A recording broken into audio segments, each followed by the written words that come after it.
Assalamualaikum warahmatullahi wabarakatuh. Perkenalkan, nama saya Iksan Fajar Wahyudi, BP 191011122129. Baiklah, saya akan membacakan instrumen HAM nasional dan internasional.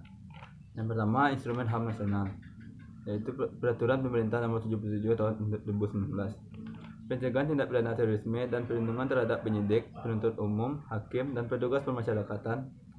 Konsideran menimbang bahwa untuk melaksanakan ketentuan pasal 34 ayat 3, pasal 43B ayat 5, pasal 43C ayat 4, dan pasal 43D ayat 7 Undang-Undang Nomor 15 Tahun 2003 tentang penetapan peraturan pemerintah pengganti Undang-Undang Nomor 1 Tahun 2002 tentang pemberantasan tindak pidana terorisme menjadi undang-undang. Selanjutnya, Peraturan Pemerintah Nomor 80 Tahun 2019.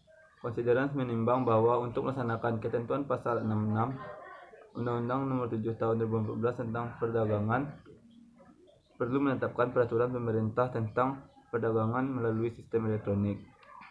Selanjutnya, Peraturan Menteri Agraria dan Tata Ruang atau Kepala Badan Pertahanan Nasional Nomor 15 Tahun 2017. Pendaftaran peralihan hak atas tanah dalam rangka pengampunan pajak. Konsideran menimbang bahwa sehubungan dengan diterbitkannya Undang-Undang Nomor 11 Tahun 2016 tentang pengampunan pajak, maka demi kepastian hukum, peningkatan pelayanan pertanahan, serta dukungan keberhasilan program pengampunan pajak, diperlakukan pengaturan tentang pendaftaran peralihan hak atas tanah objek pengampunan pajak dimaksud. Yang selanjutnya, Peraturan Menteri Hukum dan HAM Nomor 8 Tahun 2020. Penghentian sementara bebas visa kunjungan dan visa kunjungan saat kedatangan serta pemberian izin tinggal keadaan terpaksa. Konsideran menimbang bahwa untuk mencegah peningkatan penyebaran virus corona di wilayah Indonesia perlu menghentikan sementara pemberian bebas visa kunjungan dan visa kunjungan saat datang.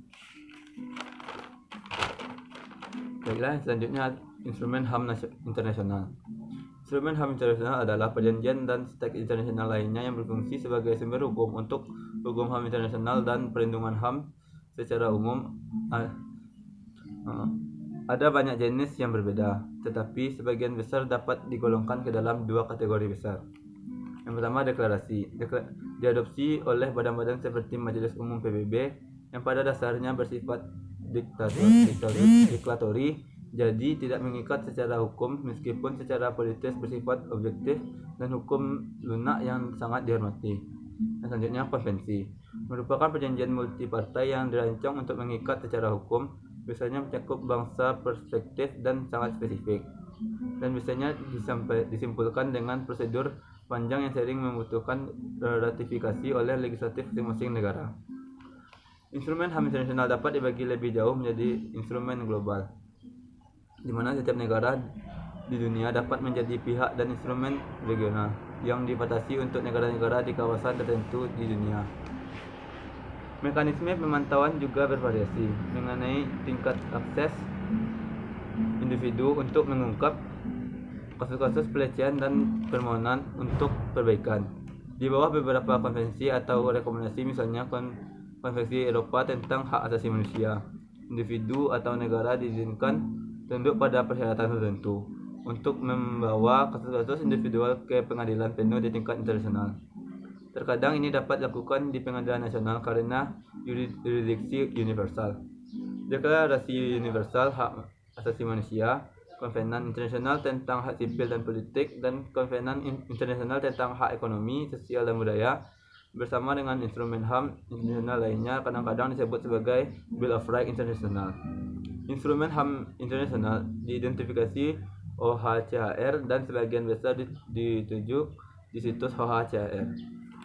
Baiklah, sekian yang dapat saya presentasikan. Terima kasih. Assalamualaikum warahmatullahi wabarakatuh.